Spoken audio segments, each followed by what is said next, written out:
मैंने total 47 indicators test किया है 2026 में, लेकिन इनमें से बस 5 ऐसे हैं जो आपके लिए एक्चुअली यूजफुल है, और पांचवा तो आप यकीन भी नहीं करोगे ऐसा एक इंडिकेटर एग्जिस्ट करता भी है क्या रियल में। Hi guys, welcome to FX labs. आज हम बात करेंगे उन 5 इंडिकेटर के बारे में जिनको आप 2026 में यूज कर सकते हो और अच्छा खासा पैसा बना सकते हो। पहला इंडिकेटर है ATR। अब आपने कई लोगों ने सुना भी होगा इसका नाम। अब इसका फुल फॉर्म क्या है? ATR मतलब एवरेज ट्रू रेंज। अब इस इंडिकेटर का काम क्या है? आप कोई भी गाड़ी का स्पीड कैसे आप मेजर करते हो? Kilometre per hour. आप ये मेजर करते हो कि गाड़ी अभी 30 किलोमीटर पर आवर चल रही है, 100 किलोमीटर पर आवर चल रही है या 400 किलोमीटर पर आवर चल रही है। सेम वे कोई भी इंस्ट्रूमेंट कैसे मूव कर रहा है या कितना तेजी से ऊपर जा रहा है नीचे जा रहा है, ये कैसे मेजर करोगे आप? ये मेजर करोगे आप ATR से। ATR हमें ये बताता है कि अगर हम 1 आवर के ATR लेंगे तो ये घंटे में एक इंस्ट्रूमेंट कितना मूव कर रहा है। ऊपर मूव करे नीचे करे अलग बात है, लेकिन ये बताता है कितना मूव कर रहा है। अब इसका क्या फायदा है? कई सारे लोग अपने TP और SL डिसाइड करते हैं, वो तो अपने हिसाब से 50 पिप्स 100 पिप्स वगैरह रखते हैं। अब क्या पता मार्केट उस टाइम उतना मूव नहीं कर रहा हो, क्या पता मार्केट उस टाइम उतना उससे ज्यादा मूव कर रहा हो, तो इसलिए आप क्या करोगे, आप इस टाइम ATR यूज कर सकते हो। कैसे उसको यूज करना है? अभी मैं जा रहा हूँ FX Labs प्राइम पे।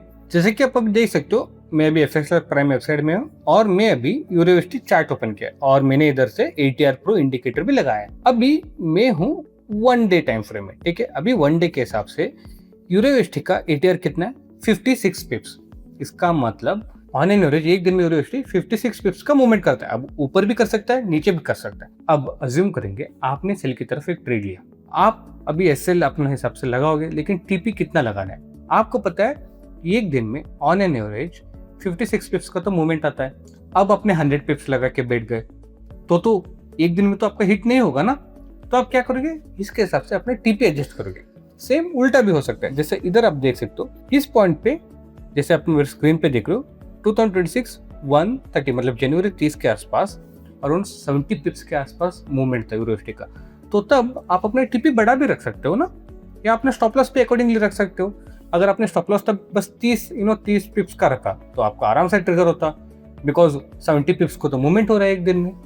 और जैसे इस सिनेरियो में देखो, इधर मार्केट बस 30 पिप्स की मूवमेंट कर रही थी एक दिन में, 30 पिप्स। इस टाइम पे आप अपना TP भी छोटा रख सकते हो, SL भी छोटा रख सकते हो, बिकॉज आप अपने ATR के हिसाब से, मतलब मार्केट जितना स्पीड मूव कर रहा है उसके हिसाब से आप एडजस्ट कर सकते थे। और हमारे FX Labs प्राइम में आपको ये भी पता चले करेंटली ATR क्या है। वॉलेटिलिटी मतलब एकदम से कितना चेंज हो रहा है, कितने स्पीड से चेंज हो रहा है, ये अभी नॉर्मल है। और ATR अभी क्या हो रहा है, ट्रेंड ATR का ट्रेंड गिर रहा है, मतलब स्पीड अभी कम होता जा रहा है। ओके, ये आप समझ सकते हो। अभी जो 4th इंडिकेटर है जो आपको ध्यान रखना है वो है बोलिंजर बैंड। अब अगेन बोलिंजर बैंड को यूज करने के लिए मैं अपने वेबसाइट में जाऊंगा, ATR को मैं भी हटा दूंगा और डालूंगा बोलिंजर बैंड। सबसे पहले इधर आप देख सकते हो बोलिंजर बैंड का upper band, middle band, lower band क्या है, सब आपको इन्फॉर्मेशन मिल जाएगा। अब बोलिंजर बैंड को कैसे यूज करना है, तो मेनली 2 तरीके से यूज होता है। एक लोग रिवर्सल के लिए भी यूज करते हैं, एक ट्रेंड फॉलोइंग के लिए भी यूज करते हैं। हम बोलिंजर बैंड यूज कर सकते हैं रिवर्सल के लिए। जैसे जब भी कोई कैंडल बोलिंजर बैंड के ऊपर क्लोज होती है, ज्यादातर चांस होता है कि अगला कैंडल रेडी हो। एग्जांपल इधर देखो, बोलिंजर बैंड के ऊपर क्लोज हुआ, अगला कैंडल रेड। बोलिंजर बैंड के नीचे क्लोज हुआ, उसके बाद से रिवर्सल। ओके, अगेन नीचे क्लोज हुआ, रिवर्सल। ये इंपॉर्टेंट है, नीचे क्लोज होना इंपॉर्टेंट है, ये नहीं कि बस ब्रेक हो जाए। इधर देखो पूरा क्लोज हुआ, इधर लाइन से लगा ऐसा नहीं, हमें पूरा क्लोजिंग चाहिए। ओके, पूरा क्लोज हुआ है नीचे, अगेन इधर से लो बना, रिवर्सल। अगेन देखो ये हम कंसिडर नहीं करेंगे बिकॉज थोड़ा टच हो रहा है, हमें पूरा क्लोज चाहिए, ठीक है। ये कोई भी हम कंसिडर नहीं करेंगे। अगेन इधर देखिए पूरा क्लोज हुआ है, रिवर्सल। अगेन ऐसे सिनेरियो भी है कि जहाँ पे क्लोज हुआ है लेकिन मार्केट फिर भी ऊपर गया, लेकिन ये 100% गारंटेड नहीं, but around 60 to 70% of the time अगर कैंडल ऊपर क्लोज होता है तो अगला कैंडल रिवर्सल होता ही होता है, आपके फेवर में जाता ही जाता है। आप फॉर एग्जाम्पल इधर आप ट्रेड लोगे तो इस कैंडल को आप क्या करोगे, कैंडल का हाई SL रहेगा, इधर आप एंट्री करोगे। अब कैंडल का लो आपका टारगेट आप रख सकते हो, इस कैंडल का जो भी लो बना है ये आपका टारगेट रहेगा। दिन में आपको आराम से 3 से 4 ट्रेड मिल ही जाएंगे अगर आप 2-3 करेंसी में एक साथ ट्रेड करो। बस यही सजेशन है, थोड़ा हाई टाइम फ्रेम में इसको देखो, 10-15 मिनट में मत देखिए, 1 आवर 4 आवर या 1 डे में यूज कीजिए, ज्यादा एक्यूरेट रहेगा। और अभी नेक्स्ट इंडिकेटर है सुपर ट्रेंड। जैसे नाम में लिखा है, ये क्या करता है, आपको ट्रेंड बताता है। अगेन सुपर ट्रेंड प्रो लगा रहा हूँ। अब आप देख सकते हो ये इंडिकेटर बहुत सेल्फ एक्सप्लेनेटरी है, मतलब इधर ज्यादा दिमाग लगाने की जरूरत नहीं। ये बेसिकली बताता है कि ट्रेंड क्या है और इसको हिसाब से आप इसको बेस करके आप ट्रेड ले सकते हो या डायरेक्टली इसी इंडिकेटर को ट्रेड कर सकते हो। जैसे इसने अभी इधर बाई बोला, आप इधर ट्रेड ले सकते हो एंड आप अपने हिसाब से एटीआर के हिसाब से आप टीपी रख सकते हो। जैसे हमने एटीआर इंडिकेटर भी बात किया था, उसके हिसाब से आप देख सकते हो मार्केट कितना मूव कर रही है और अपना टारगेट सेट कर सकते हो। कई बार फॉल्स सिग्नल्स भी देता है, जैसे इधर इसने सेल लिया, मार्केट नीचे तो गया, ये नहीं बोलूंगा नहीं गया, लेकिन उसके बाद रिवर्सल भी हुआ। अब पूरा देखो, एंट्री के लिए सुपर ट्रेंड यूज करो, एग्जिट इसके ऊपर डिपेंडेंट मत हो, लॉस करोगे आप। एग्जाम्पल, इधर ये बाई बोला, ठीक है, बाई कर दिया आपने, उसके बाद देखो मार्केट अच्छा खासा ऊपर गया, आप एग्जिट हो सकते थे। लेकिन अगर आप इसी के भरोसे बैठते, देखो जब तक के वापस सेल सिग्नल देता तब तक आप लॉस ही करते। सेम सेल में भी वही हुआ था। इधर भी हम देखेंगे, इधर इसने सेल दिया, ठीक है, उसका अच्छा खासा मार्केट नीचे गया था। अगर आप इधर कहीं पे क्लोज करते, अच्छा खासा पैसे भी बनाते, लेकिन वापस ऊपर जाके वहीं पे क्लोज हुआ जहां पे इसने सेल सिग्नल दिया था। सुपर ट्रेंड 2026 में एक बढ़िया इंडिकेटर रहने वाला है, लेकिन इसको आप यूज करेंगे for only entries, not for exits. अब बात है second indicator, which is RSI। RSI सबने यूज किया ही होगा और कहीं बात सुना भी होगा।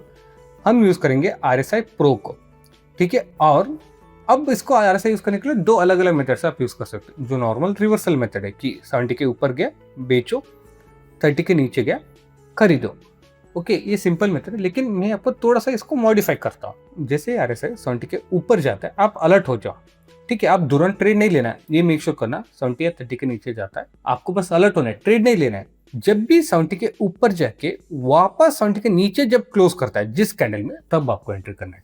बिकॉज जब RSI 70 के ऊपर जाता है, 70 to 75 भी जा सकता है, 80 भी जा सकता है, 85 भी जा सकता है। अब आप 70 पे बेच के बैठ गए और वो ऊपर ही जाता गया, लॉस करोगे ना। तो आप बेसिकली क्या करोगे, एक छोटा सा ट्विस्ट करोगे, 70 के ऊपर गया, ठीक है, मैं अलर्ट रहूंगा और मैं देखता रहूंगा। जैसे वो 70 के नीचे जाता है, इसका मतलब क्या है, ऊपर से रिवर्सल शुरू हो गया। आप तब एंटर करो जब कंफर्मेशन मिलता है कि रिवर्सल हो गया, शुरू हो गया।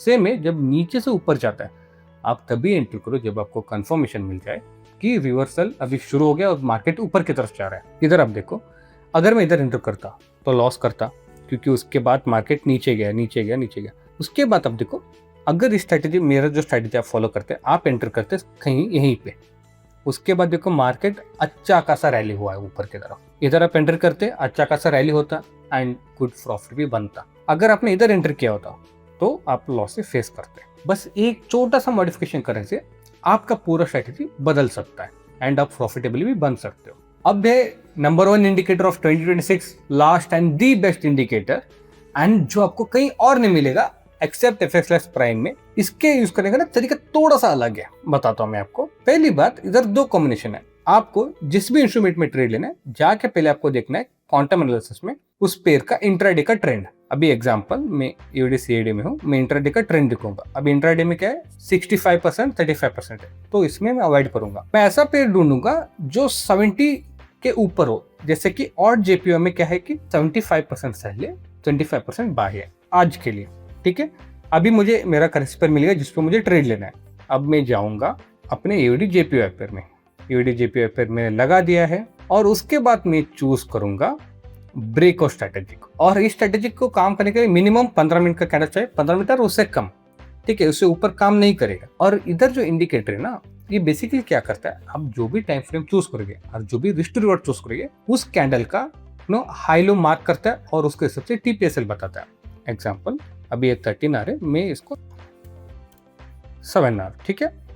सो बेसिकली ये क्या करता है, 7 बजे का कैंडल का हाई लो मार्क करता है, और जैसे ही उस कैंडल का लो ब्रेक होता है, हमारा एंट्री शुरू हो गया लॉजिकली। जैसे आप देख सकते हो टाइम फ्रेम रेंज क्या है, स्टेटस सेल एक्टिव, तो इसके हिसाब से मेरा इधर ट्रेड एक्टिव होता, ये मेरा स्टॉप लॉस है, ये मेरा टारगेट है। अब रिस्क टू रिवॉर्ड कितना लेना है वो भी मैं इधर सेट कर सकता हूँ, ओके। सो बेसिकली आप क्या करोगे, आप एक टाइम चूज करोगे आपके हिसाब से based on that currency pair, ठीक है। जैसे कि यूरो में आप न्यू ईयर सेशन में चूज कर लीजिए, न्यू ईयर सेशन का opening candle, okay. EOD JPO में आप सुबह ट्रेड करिए, because Japanese session, Tokyo session सुबह होता है। बेसिकली क्या करोगे, क्वांटम एनालिसिस में पहले देखा कि आज EOD JPO सेल में रहने वाला है, ठीक है।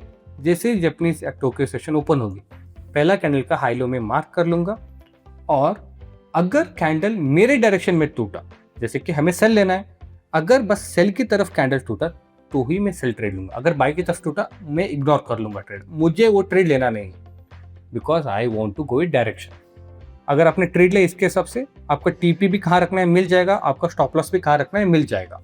एंड आपका रिस्क टू रिवॉर्ड है 1:2। अगर आप 40% ऑफ द टाइम मतलब 10 में से 4 ट्रेड भी, बस 4 ट्रेड भी आपका सही गए तो भी आप पैसा बनाओगे। सो इसके लिए 2 कॉम्बिनेशन है। पहला, क्वांटम एनालिसिस में जाके ट्रेंड चेक करो। ओके, ट्रेंड मिला, उसके बाद उसी पेयर में जाके उसी डायरेक्शन में हमारा सिग्नल जनरेट हुआ तो ये हम ट्रेड लेंगे। अगर इसमें से कोई एक कंडीशन भी मैच नहीं हुआ तो हम ट्रेड नहीं लेंगे। अगर आप जीबीपी यूएसटी वगैरह ट्रेड कर रहे हो तो आप लंदन सेशन या टोक्यो सेशन का ओपनिंग टाइम आप अपने हिसाब से सेट कर लीजिए, हो जाएगा, तब आप ट्रेड करोगे। कोई भी जेपी और रेटेड पेयर ट्रेड कर रहे हो देन आप टोक्यो सेशन सुबह सुबह ट्रेड कर लोगे, उसके हिसाब से सेट करो। ये आपको बताएगा टीपी कहाँ रखना है, एसएल कहाँ रखना है और कब तक पकड़ना भी है, सब आपको मिल जाएगा। अगर आपको ये वीडियो पसंद आया प्लीज इस वीडियो को लाइक शेयर और कमेंट कीजिए, और आप मुझे कमेंट में बताइए आपको कौन सा इंडिकेटर अच्छा लगा, और आप कमेंट में मुझे ये भी बता सकते हो मैं अगला नेक्स्ट कौन सा इंडिकेटर के बारे में वीडियो बनाऊं।